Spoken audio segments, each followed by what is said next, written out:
Ya, selalu Nabi SAW ingatkan tentang masalah tidak ada Tuhan yang menciptakan alam semesta kecuali Allah. Kenapa kalian sembah berhala-berhala ini? Patung-patung ini kalian yang ukir, kalian yang bentuk, bentuk matanya, bentuk mulutnya, bentuk kakinya, tangannya, kemudian kalian berikan nama. Setelah itu kalian anggap Tuhan. Yang uniknya kalau rusak Tuhannya diperbaiki. Yang perbaikin dia, gitu kan? Maka diingatkan, ini namanya tauhid. Tak boleh bergantung kepada selain sang pencipta Allah. Kita ini enaknya umat Islam sudah dimanjakan teman-teman sekalian. Begitu lahir, mulai bisa ngomong, orang tua kita sudah ingatkan. Tuhan kita Allah. Ya. Minta kepada Allah nak. Apalagi kalau orang tuanya Masya Allah faham agama. Dimasukkan ke sekolah agama. Kita mulai belajar Al-Quran. Ini adalah kitabullah. Kita mempelajari hadis-hadis Nabi. Ini utusan Allah. Misalnya kan. Itu kita punya panduan. Orang-orang yang tidak punya panduan mereka bingung. Ada yang sembah dewa. Ada yang sembah bintang. Ada yang sembah pohon. Ada yang di India ada yang sembah sapi. Dan sampai sekarang mereka itu tidak makan sapi karena mereka anggap Tuhannya. Coba.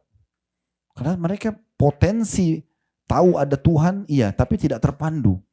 Kita sudah punya panduan. Ya, kita sudah punya, dan itu kalimat asas, pondasi dasar tauhid. Bahkan kata Nabi SAW, ikrarkan dengan lisanmu, renungi dengan fikiranmu, dan yakini dengan hatimu, la ilaha illallah, Tuhanku Allah. Tidak Tuhan yang berhak disembah kecuali Allah. Kemudian istiqomahlah, artinya berpegang teguh pada perintahnya, nikmati yang dihalalkan, tinggalkan yang dilarang, maka kamu akan bahagia. Maka di situ puncaknya. Ini pondasi dasarnya. Dan memang agama kita ini pondasinya keyakinan. Keyakinan. Ya. Kalau ada yang bilang begini, Ustaz, Allah kan gaib, kita nggak bisa lihat. Bagaimana caranya kita meyakini secara rasional? Kita perlu paham. Tidak semua yang tidak nampak dengan mata itu tidak ada. Terbukti misalnya, bukankah kita rasakan rasa lapar, haus, kenyang, suka, benci, ngantuk, ya kan, sakit, rasa nggak? Tapi kita lihat nggak wujudnya? Hah? Mana jemaah Uhud ini masih hidup nggak? Pernah lihat nggak sakit itu bagaimana wujudnya? Lapar, kenyang, nggak pernah kan? Berarti ada hal-hal yang gaib tapi kita rasakan, kan gitu. Ini cara mengimani secara akal hal-hal yang gaib. Kalau memang ada di alam kita yang gaib, karena ada Allah yang gaib tidak nampak, tapi kita mengimaninya, gitu kan? Begitu juga malaikat tidak nampak, tapi kita mengimani kepada bahkan rukun iman kita. Ada syaitan yang menyesatkan manusia tidak nampak, tapi semua itu ada fakta kalau itu ada. Contoh misalnya Allah Subhanahu Wa Taala. Kalau ditanya mana buktinya Allah? Baik, dari mana alam semesta ini? Ada satu fakta, contoh yang bisa jadi fakta. Saya sering sampaikan di pengajian tentang masalah tauhid. Ini dasar sekali. Banyak manusia Bapak Ibu sekalian sangat bangga, bahkan kagum ya, kagum kalau kita bahasakan, dengan seorang pelukis. Di mana pelukis itu, dia misalnya contoh, dia sama seorang pelukis pergi ke pinggir pantai, kemudian pantai itu kebetulan di siang hari, lagi teriknya matahari, terang sekali, terlihat jernih laut tersebut, mungkin ada ikan terlihat, ada udara yang berhembus, mungkin di situ ada burung yang terbang, ada matahari yang terasa teriknya, kemudian ada awan, ada pohon kelapa misalnya yang sedang berbuah. Lalu si pelukis ini berada di sebelah orang ini, bawa papan lukisnya 1 kali 1 meter, lalu dia lukis persis seperti apa yang dilihat oleh orang ini dan si pelukis tadi. Kira-kira apa kata orang ini? Bagus banget. Bahkan lukisan yang mirip dengan aslinya itu mahal kan? Ya, bisa puluhan miliar bahkan sekian banyak harganya gitu. Ini unik ini. Mereka kagum-kagum dengan pelukis yang sebenarnya pelukis itu hanya sekedar menciplak apa yang ada di depannya. Dan uniknya lukisan ini hanya bisa dilihat saja. Sekarang lukisan itu yang dia sudah lukis ditaruh di ruang tamu misalnya. Kita cuma bisa bilang, oh ini pelukis pernah lukis tahun sekian di sini ya. Nggak bisa dirasakan apa-apa, cuma nampak. Tapi kalau ciptaan Allah ini, rasakan udaranya, dirasakan terik panasnya, dirasakan sejuk airnya, didengar kicauan burungnya, bisa dinikmati kelapa itu, dan terus ada. Gimana manusia bisa mendustakan kalau ada pencipta ini? Bangunan ini Bapak Ibu sekalian, kira-kira masuk akal enggak? Kalau tidak ada arsitek yang gambar, tidak ada tukang-tukang dan buruh yang bekerja untuk membangunnya. Kalau pasti saya yakin 100% jawaban kita tidak mungkin, kan gitu. Masa tiba-tiba ada hotel ini? Kan nggak mungkin. Listrik ini kalau tidak ada yang mengatur instalasinya, kira-kira tiba-tiba ada? Kan nggak mungkin. Nah, bagaimana bisa ini kita bilang tidak masuk akal? Tapi alam semesta ini pergantian siang malam, pagi terbit matahari, malam terbenam matahari, pergantian musim, musim hujan, musim panas, musim dingin. Ini semua tidak ada yang pencipta yang mengatur. Gimana caranya? Coba tangkap secara akal sehat, kan tidak mungkin. Dan ada ribuan argumentasi seperti ini untuk membantah orang-orang ateis yang mengatakan tidak ada Tuhan. Kan gitu. Lalu dia dari mana sekarang? Kalau dia dari ibunya dari mana? Ibunya dari mana? Siapa yang awal nih? Mana yang awal buktikan, suruh buktikan dia. Dia nggak akan bisa buktikan. Kalau kita seorang beriman, oh Allah ciptakan Nabi Adam dari tanah, lalu Allah ciptakan dari tulang rusuknya istrinya Hawa, kemudian berkembang biaklah manusia. Diutuslah utusan-utusan Allah untuk menyampaikan sampai nanti mereka berbakti akan dapat balasan pahala dan surga. Kemudian orang bangkang akan dekat kena hukuman dan masuk neraka. Dan surga yang dijanjikan puncak nanti di akhirat itu sudah terinci semuanya. Kalau Bapak Ibu lihat playlist YouTube kami, saran saya nanti kalau ada kesempatan bisa nonton di Khalid Basalam Official, diklik logonya nanti akan keluar banyak pilihan, ada playlist. Diklik playlist itu ada lebih dari 35 kitab kami bedah. Tujuan saya agar orang-orang kita, secara khusus orang Indonesia itu bisa kuliah sebenarnya privat dengan kami, tapi tidak perlu ada ijazah, tidak perlu ada ujiannya, gitu kan? Tinggal beli bukunya, modalnya beli buku aja. Kemudian nanti tinggal dipelajari, setiap hari Senin belajar akidah, hari Selasa belajar hadis, hari Rabu belajar fikih. Misalnya tinggal pilih dari 35 kitab itu. Salah satu buku yang kami bedah adalah Rasulullah SAW cerita tentang surga dan neraka. Seingat saya itu 63 pasal, 63 bab. 30 bab tentang surga, 33 bab tentang neraka. Itu kalau teman-teman ikutin, satu babnya saja bisa 1 jam. Tentang pintu surga, tentang bau wanginya surga, tentang dayang-dayangnya, tentang pakaiannya, tentang pohonnya, istanahnya, tanahnya, segala macam, gitu kan? Itu terinci seperti kita sedang melihatnya. Saya mau saat menyampaikan materi itu dan saya sendiri juga jemaah itu kita merasakan seperti kita berada melihat depan mata disampaikan. Begitu juga dengan neraka, siksa yang paling rendah sampai siksa yang paling berat dirincikan semua. Minumannya ahli neraka, makanan mereka, seperti apa jeritan mereka, seperti apa penyesalan mereka, semuanya dipaparkan panjang lebar. Beruntung sekali kita menjadi orang Muslim. Udah Tuhanmu lahir, ini Tuhanmu Allah ya, ini hukumnya syariatnya. Ini yang boleh makanan, makan ayam, makan kambing, makan segala macam. Ini yang nggak boleh ya, babi nggak boleh, bangkai nggak boleh. Selesai. Lahir sudah ada panduan hidup, sudah tahu Tuhan kita siapa, sudah tahu kalau kita lakukan ketaatan, oh sholat, puasa ya, haji dan umroh, kita akan dapat balasan ini. Tinggal ikutin selesai. Dan yang luar biasa, seperti sekarang kita fakta yang tidak bisa terbantahkan, ya kita sekarang ini melaksanakan ibadah. Bukankah kita merasakan kenikmatan teman-teman? Azan kita kejar ke masjid, kita semangat sholat qobliyah, sholat ba'diyah, kita kejar doa antara azan dan iqamah, coba kita zikir, ada kesempatan sedekah, kita lakukan. Itu kan semua menandakan memang ini pasti ada pemandunya, nggak mungkin.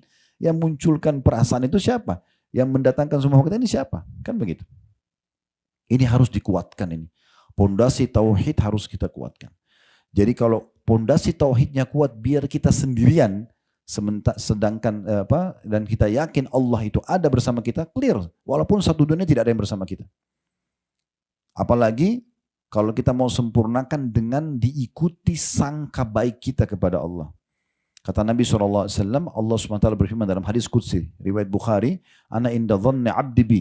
Saya sesuai dengan prasangka hambaku, kata Allah. Falyadhunnu bi masya. Dia boleh sangka apa saja yang dia inginkan. Maksudnya kalau dia bersangka baik sama Tuhannya, ya, selama dia tidak melakukan hal yang salah, maka walaupun orang semua tidak cocok sama dia, ini Allah mengatakan benar, ya sudah dia jalankan. Maka Allah akan balik keadaan, manusia akan bisa menerima dia. Sebaliknya kata Nabi SAW, kalau dalam sebuah hadis yang lain, kalau seseorang melakukan satu perbuatan yang membuat Allah murka untuk mencari keridhaan manusia, Allah akan balik keadaan, manusia akan murka sama dia, meninggalkan dia. Jadi bagaimana kita memperbaiki hubungan dengan Allah Subhanahu wa taala. Nah, yang kita titik beratkan sekarang ini tentu bahasan tauhid sangat lebar, panjang lebar babnya, dan ini sudah kami bedah di playlist YouTube tadi. Kalau Bapak Ibu mau lebih lengkap, ada 4 bab, 4 pasal saya bahas dalam bab akidah. Itu pasal 1 sampai pasal 4 semuanya membahas tentang tauhid ini. Ditulis oleh Syekh Abu Bakar Jazair rahimahullah, seorang ulama yang pernah ngajar di Masjid Nabawi selama 40 tahun. Dan sekarang beliau sudah meninggal. Nama bukunya Minhajul Muslim. Saya sarankan Bapak Ibu semua beli buku ini. Harganya tidak lebih dari 200.000. Hanya makan siang, biasa orang pakai 200.000. Gitu kan. Ini beli buku ini taruh di rumah. Ada bab akidah, ada bab adab, ada bab akhlak, ada fikih muamalah, ada fikih ibadah, fikih muamalah. 5 hal yang dibahas dalam buku itu hampir 1.000 lembar. Semua sudah kami bedah di YouTube kecuali bab warisan saja. Artinya 900 lembar lebih sudah dibahas. Bapak Ibu tinggal beli bukunya, ikutin, nonton 1 jam sebelum tidur, bab akidah pasal 1. Itu tentang beriman kepada Allah, sampai bab pasal 4 tuh. Tentang uluhiyahnya Allah, rububiyahnya Allah, asma wa sifat. Bagaimana kita beriman bahwasanya Allah itu memang pencipta, bagaimana kita beriman bahwasanya wajib memang kita tunduk dan beribadah kepada Allah, dan bagaimana kita meyakini Allah itu punya nama-nama dan sifat-sifat yang mulia. Itu 4 pasal dibahas. Coba ikutin supaya lebih dalam nanti. Salah satu hal yang harus kita hubungkan, dan ini sangat erat hubungannya dengan masalah bahasan akidah kita ini, adalah janji Allah benar. Nah, itu yang harus kita tanamkan. Tidak mungkin Allah itu memungkiri janjinya. Sekarang boleh buka surah Ar-Rum tadi, surah nomor 30 di ayat 6-nya. Ya. Saya bacakan. Wa'adallah la yukhlifullahu wa'dahu walakinna aktsaran nasi la ya'lamun. Janji yang sebenarnya dari Allah. Allah itu benar kalau berjanji. Allah tidak akan menyalahi janjinya. Artinya Bapak Ibu beriman, beramal soleh, bahagia, masuk surga. Itu pasti. Nggak ada pemungkiran masalah itu. Ya. Dan orang yang durhaka, durjana, akan sengsara dan akan susah hidupnya. Ini sudah jelas peraturan Allah Subhanahu wa Ta'ala. Tetapi kebanyakan manusia tidak mengetahuinya. Tafsir makna tidak mengetahui artinya tidak mau belajar. Nggak mau belajar sehingga tidak tahu. Harusnya dia pelajari tentang siapa itu Tuhannya, ya, bagaimana menanamkan keyakinan dalam hati seperti kita sedang bahas sekarang, dan bagaimana dia terus mengejar apa yang Allah janjikan dengan penuh keyakinan akan diberikan, dan dia menghindari apapun yang Allah ancamkan dengan penuh keyakinan supaya dia bebas darinya, kalau tidak dia akan kena hukuman. Ya. Kemudian ayat 8-nya, ya'lamuna zahiran minal hayatid dunya wa hum 'anil akhirati hum ghafilun. Terjemahannya, mereka orang-orang yang tidak mau belajar tentang Allah itu hanya mengetahui yang lahir saja dari kehidupan dunia. Karena tidak mengenal Allah, jadi urusannya cuma dunia saja. Cuma makanan, minuman, pakaian, ya sudah, pekerjaan, mati, selesai. Sebatas itu saja. Sedangkan mereka tentang kehidupan akhirat lalai. Nikmatnya menjadi orang beriman nih Bapak Ibu sekalian, kita boleh menikmati dunia. Gak ada larangan. Silakan, kayak kita sekarang di hotel bintang 5, makan makanan enak, bekerja, kejar prestasi terbaik dunia. Tidak ada larangan. Menjadi orang yang tertinggi jabatannya di kalangan manusia, menjadi orang yang paling harum namanya, orang yang paling melimpah hartanya, orang yang paling banyak titelnya, gak ada masalah. Dalam Islam tidak dilarang. Yang penting 5 huruf, halal. Dan hindari 5 huruf yang lain, haram. Dan perlu digarisbawahi, yang halal ini banyak sekali. Yang haram itu sedikit sekali. Tujuannya hanya sebagai ujian saja. Pada saat Allah Subhanahu wa Ta'ala menggantungkan tubuh kita ini dengan protein hewani misalnya, maka Allah tidak mengharamkan semua hewan, tapi Allah halalkan seperti kambing, sapi, ayam, kelinci, rusa, semua hewan air halal. Satu sisi Allah larang sebagian kecil, babi, bangkai misalnya, hanya sebagai ujian. Ya, hanya sebagai ujian. Kalau Bapak Ibu kerja di perusahaan, pasti kalau kita awal melamar di perusahaan kan akan disampaikan, kalau kamu kerjakan 1, 2, 3, 4, 5, kamu dapat ini. Itu kan maksudnya seperti yang dibolehkan ya. Tapi pasti perusahaan akan bilang, dan kalau kamu langgar, maka akan ada ancaman ini. Ini sebenarnya hanya sebagai warning saja, peringatan saja.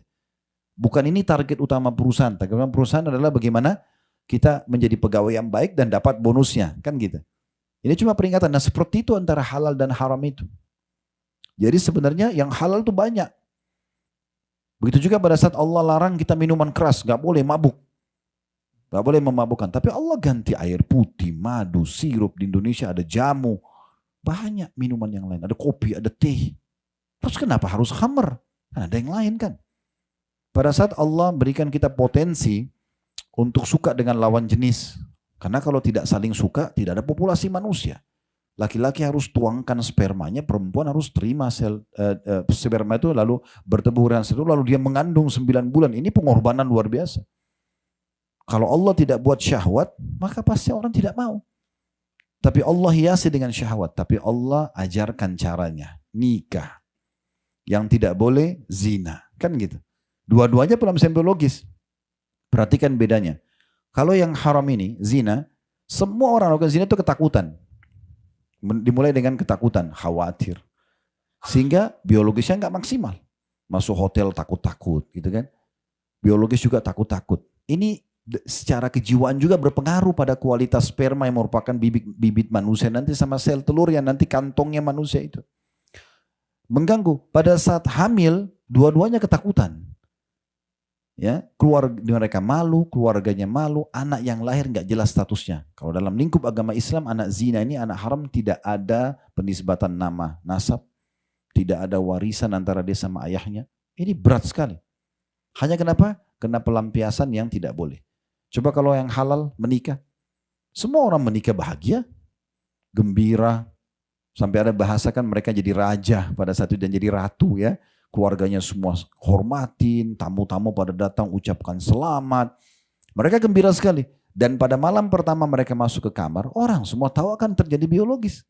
Tapi nggak ada yang rasa takut, semua dengan gembira. Ya. Maka kualitas sperma yang akan jadi bibit manusia, sel telur juga manusia akan jadi bagus. Biologisnya mereka bagus dan dijanjikan pahala yang besar.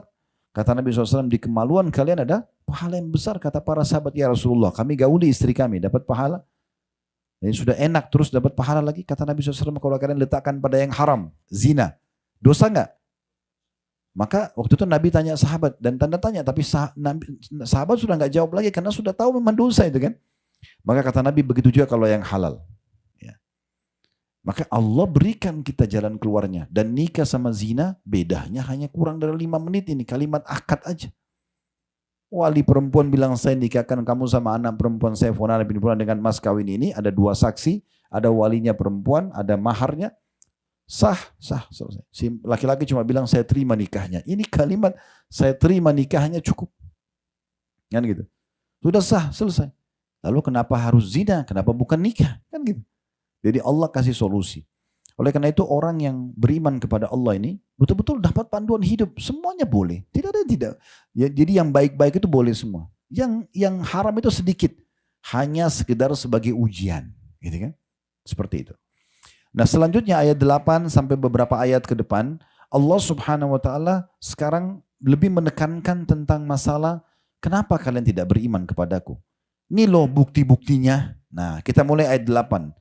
Bukti tentang keberadaan Allah. Allah mengatakan, awalam yatafakkaru fi anfusihim ma khalaqallahu as-samawati wal arda wa ma bainahuma illa bil haqqi wa ajalin musamma wa inna katsiran minan nasi bi liqa'i rabbihim lakafirun.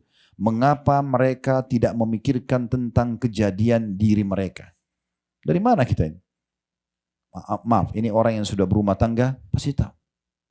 Udah balik, udah dewasa tahu. Sperma, maaf kalau habis biologis kita nggak membuahi sel telur. Diapakan? Dibuang kan? Iya, maaf kita cebok ya. Dibuang ya. Padahal itu bibit manusia loh itu. Secara medis kalau diambil sperma itu dilihat itu manusia semua itu. Miliaran jumlahnya. Itulah kita dulu tuh. Terhina sekali. Allah bilang, kau tidak pikir dirimu dari mana? Kamu ini dari mana? Terus tiba-tiba sombong, baru sarjana, baru profesor. Mana Tuhan? Enggak ada, ini terjadi begitu saja semua. Ini orang luar biasa. Allah ajak, pertama sekali teguran Allah di sini, mengapa mereka tidak pikirkan tentang kejadian diri mereka? Ya. Apalagi kita waktu kecil, kita bisa apa teman-teman? Lahir, mata masih belum bisa melihat, pendengaran belum sempurna. Semua cuma tahu nangis. Bahasanya cuma nangis. Mau lagi lapar, mau jadi ngantuk, mau lagi sakit, sama saja. Lalu Allah buat kasih sayang di hati ibu kita sama ayah kita lalu ngurus kita. Sampai disekolahkan, dipandu cara pakaian, cara jalan, segala macam. Ini ilmunya semua Allah turunkan, diberikan kepada manusia tersebut. Sayangnya setelah mulai jadi sarjana membangkang. Ada satu orang pernah pengusaha di Surabaya selepas tablik akbar. Waktu itu beberapa tahun lalu di Masjid Al-Irsyad. datang kepada saya, dia bilang gini, Ustadz, saya sama teman-teman saya, pengusaha-pengusaha ini, lagi masuk ke satu proyek, kemudian teman-teman saya dapat, saya nggak dapat. Mereka dapat, saya nggak dapat. Padahal dari sisi ibadah saya lebih baik dari mereka. Bagaimana menenangkan hati saya? Jawaban saya sederhana. Saya cuma bilang, belum rezeki antum. Kalau belum rezeki antum, tidak akan sampai kepada antum. Kalau rezeki antum, biar antum duduk di rumah, akan sampai. Pernah gak kita duduk di rumah, tiba-tiba ada yang kirimin makanan? Gak pernah minta. Pernah masuk restoran, ketemu teman, terus ditraktir, dibayarin? Dikirimin buah, dikirimin baju, banyak sekali. Kalau sudah rezeki, sampai. Sederhana. Orang yang beriman kepada Allah selalu punya jawaban dan selalu tenang. Udah sangka baik kepada Allah, ini belum rezeki saya. Saya pernah subhanallah pulang bawa makanan ke rumah. Kemudian saya letakkan untuk kami makan rame-rame gitu. Besok saya mau makan, makanan sudah habis dimakan sama anak-anak gitu. Orang tidak paham masalah takdir, masalah iman kepada Allah, marah-marah sama anaknya, masa makanan dihabisin. Oh, kita sudah paham. Oh, sudah rezeki mereka. Enggak akan sampai ke kita. Saya pernah pulang dari Surabaya ke Jakarta waktu itu habis tablik akbar juga. Ada saya beli makanan kesukaan saya waktu itu. Kemudian saya masuk ke lounge nunggu karena naik bisnis kelas. Kemudian saya letakkan makanan itu di sebelah saya. Saya sibuk nyusun materi, buka laptop sambil nunggu pesawat jadwalnya. Karena sudah ada panggilan, saya buru-buru tutup laptop, saya pergi. Subhanallah, makanan itu saya lupa. Saya lupa makanan itu. Dan nanti di Jakarta baru saya ingat. Memang belum rezeki saya. Tidak akan jadi rezeki saya itu. Kata Nabi SAW, dalam sebuah hadis, tidak akan wafat satu jiwa, kecuali akan sampai kepadanya rezeki terakhirnya. Kalau antum harus ditakdirkan Allah minum setetes air itu sebelum meninggal, antum akan minum. Akan sampai. Makanya Hasan Basri mengatakan rahimahullah tentang masalah kekuatan tauhid dalam masalah ini. Beliau mengatakan bahwasanya aku selalu senang dan tenang karena 3 hal. Yang pertama sekali beliau sebutkan adalah karena rezekiku tidak akan diambil oleh orang lain. Kalau Allah sudah takdirkan akan sampai kepada aku. Jadi tidak ada istilah, oh ini orang ambil peluang saya atau apa. Memang dia yang akan dapat, bukan kita. Di saat itu, masing-masing sudah punya rezeki. Baik, ini karena cukup panjang kita coba ringkaskan. Jadi dikatakan, Allah mengatakan ini teguran Allah yang pertama tuh ajak berpikir, mengapa mereka tidak berpikir tentang kejadian diri mereka. Allah tidak menjadikan langit dan bumi dan apa yang ada di antaranya. Semua langit dan bumi ini yang bisa nampak dengan mata kita ataupun tidak nampak.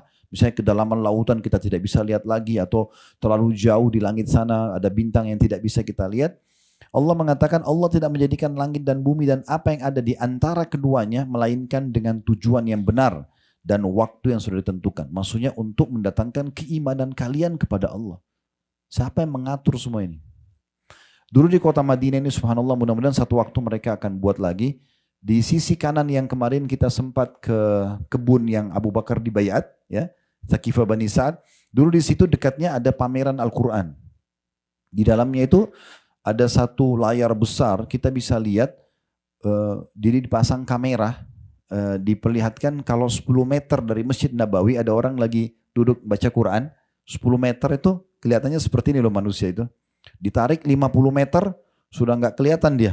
Tinggal seperti itu 100 meter, 1 kilometer sampai sekian juta kilometer. Ditarik sekian manusia, bukan cuma manusia, buminya pun sudah nggak kelihatan. Sampai secara ilmu kita pernah belajar semua ilmu pengetahuan alam. Bagaimana bumi ini kalau disatukan dengan bintang-bintang ini seperti pasir semuanya. Karena banyaknya kan.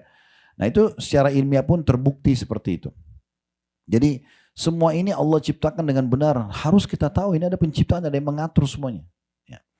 Dan dengan waktu tertentu, maksudnya akan datang nanti hari kiamat, semua ini akan Allah musnahkan, kemudian Allah hidupkan kita di alam akhirat sana. Dan sungguhnya kebanyakan di antara manusia benar-benar ingkar akan pertemuan dengan Tuhannya. Mereka nggak mau yakin akan ada pertemuan dengan Allah nanti, akan ada hisab. Jadi mereka mau melakukan apa saja tanpa ada agama yang mengawasinya. Ayat 9-nya, ini fakta yang kedua yang Allah ajak kita berpikir tentang keberadaannya. Awalam yasiru fil ardi fayanzuru kaifa kana akibatul ladzina min qablihim kanu ashadda minhum quwwatan wa atharul arda wa amaruha aktsara mimma amaruha wa ja'atuhum rusuluhum bil bayyinat fama kana Allahu liyadhlimahum walakin kanu anfusahum yadhlimun. Apakah mereka tidak mengadakan perjalanan di muka bumi dan memperhatikan bagaimana akibat yang diderita oleh orang-orang sebelum mereka?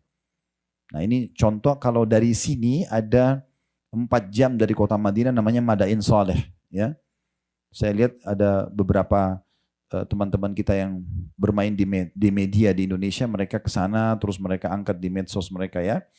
Dikenal juga dengan Al-Ula, tapi ini wilayah sebenarnya sarannya para ulama untuk tidak datang secara khusus ke sana kecuali kita kebetulan lewat ya. Tempatnya kaum Thamud, kaumnya Nabi Saleh Allah binasakan. Nah, itu ada faktanya. Bagaimana di situ ada lokasi yang sangat besar. Mereka memahat gunung-gunung dan itu peninggalan rumah-rumah mereka. Yang dulu Nabi Saleh punya unta yang mereka minta dikeluarkan dari gunung batu. Ya, kemudian mereka bunuh unta itu. Nah, ini Allah binasakan mereka. Nah, itu ada faktanya. Di Jordania, ya kalau satu waktu insya Allah ke Palestina, biasanya kita melewati Laut Mati. Nah, Laut Mati ini itu diyakini oleh para ahli sejarah tempatnya kaum Lut disiksa. Yang mereka lakukan homoseksual, lalu Allah angkat negeri mereka. Ada 10 perkampungan, itu diangkat oleh Allah lalu dibalik. Karena mereka tidak mau mendengar Nabi Lut alaihissalam. Cukup banyak gitu kan. Fakta-fakta berhubungan dengan masalah. Allah suruh melihat. Kalau kita searching di Google juga peninggalan Raja Namrud di Babilonia. Yang binasa yang sempat mau membakar Nabi Ibrahim di api tapi tidak berhasil. Fir'aun di Mesir. Sampai sekarang kita bisa lihat muminya. Kami pernah buat paket umroh plus Mesir, itu masuk ke museumnya di Kairo, itu sampai ke sebelahnya muminya itu, sampai ada satu jemaah tanya saya, Ustaz ini Fir'aun yang ngaku Tuhan itu. Saya bilang, iya ini nih. Allah selamatkan jasadnya sebagaimana Allah sebutkan dalam Al-Quran untuk menjadi tanda-tanda kebesaran Allah di muka bumi. Allah suruh lihat kita itu, lihat ini fakta-faktanya. Ada orang-orang sebelum kalian yang membangkang tentang keberadaan Allah, maka Allah bilang, lihat bagaimana akhir kesudahan mereka. Allah bilang, orang-orang itu bahkan yang telah meninggal sebelum kalian lebih kuat daripada kalian, gitu kan? Dan telah mengelola bumi serta memakmurkannya lebih baik dari apa yang telah mereka makmurkan. Dan telah datang kepada mereka rasul-rasul mereka dengan membawa bukti-bukti yang nyata. Mukjizat, kitab-kitab. Maka Allah sekali-kali tidak berbuat zalim kepada mereka, akan tapi mereka lah yang berbuat zalim kepada diri mereka sendiri. Maksudnya orang-orang yang tidak mau beriman sama Allah, akhirnya tidak punya panduan hidup, tidak tahu siapa Tuhannya, tidak tahu mana yang boleh dan mana yang tidak boleh dari kehidupan ini, maka mereka menzalimi diri mereka sendiri. Ayat 10-nya, ثُمَّ كَانَ عَاقِبَةَ الَّذِينَ أَسَاءُوا السُّوءَ أَنْ كَذَّبُوا بِآيَاتِ اللَّهِ وَكَانُوا بِهَا يَسْتَهْزِئُونَ. Kemudian akibat orang-orang yang mengerjakan kejahatan adalah azab yang lebih buruk. Diganggu di dunia dan di akhirat juga, terganggu di dunia dengan hukuman-hukuman dan di akhirat juga akan ada hukuman yang lebih berat. Karena mereka mendustakan ayat-ayat Allah dan mereka selalu memperolok-oloknya. Ayat 11-nya, Allahu yabda'ul khalqa thumma yu'idu thumma ilaihi turja'un. Ketahuilah Allah Tuhan kalian yang menciptakan manusia dari permulaan. Sperma sama sel telur ketemu. Kemudian mulailah menjadi 40 hari dalam hadis dikatakan dalam bentuk sperma, 40 hari lagi dalam bentuk gumpalan darah, 40 hari lagi kemudian dalam bentuk gumpalan daging. Ya, kemudian baru mulailah terbentuk tulang-tulang kita ini. Allah mengatakan Allah menciptakan manusia dari permulaan, kemudian mengembalikan atau menghidupkannya nanti lagi, hari kebangkitan di hari kiamat, kemudian kepadanya lah kalian semua akan dikembalikan. Nah, ini butuh keyakinan bahwasanya kita akan kembali kepada Allah Subhanahu wa taala. Memang sebagaimana sebagian ulama mengatakan Allah menciptakan Adam dan dimasukkan ke dalam surga awalnya agar semuanya turunannya masuk ke dalam surga. Cuma Allah tugaskan sebagai pemimpin di muka bumi, sayangnya ada sebagian keturunannya yang membangkang, akhirnya mereka akan menuju ke neraka. Kalau mereka ikuti jalur yang benar, panduan agama yang Allah turunkan dari langit, yaitu agama Islam, maka mereka akan selamat. Kemudian ayat 12-nya, wa yauma taqumus sa'atu yublisul mujrimun. Dan pada hari terjadi kiamat nanti, orang-orang yang berdosa terdiam dan berputus asa. Saya sarankan ini di ayat 12-nya nanti Bapak Ibu hubungkan dengan surah Al-Mu'minun. Surah nomor 23 ayat 99 sampai ayat 115 ya.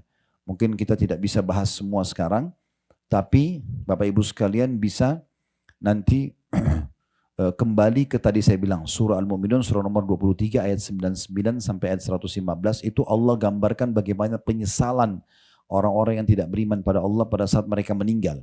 Pas lihat malaikat maut baru mereka menyesal. Mereka mengatakan qala rabbirji'un, wahai Tuhan kami atau Tuhanku kembalikanlah aku di dunia, jangan dimatikan dulu. Untuk apa? Bukan untuk makan makanan favorit, kembali meeting miliaran rupiah, bukan. Tapi la'alli amalu salihan fima tarakt. Semoga aku bisa mengerjakan amal soleh yang dulu aku tinggalkan.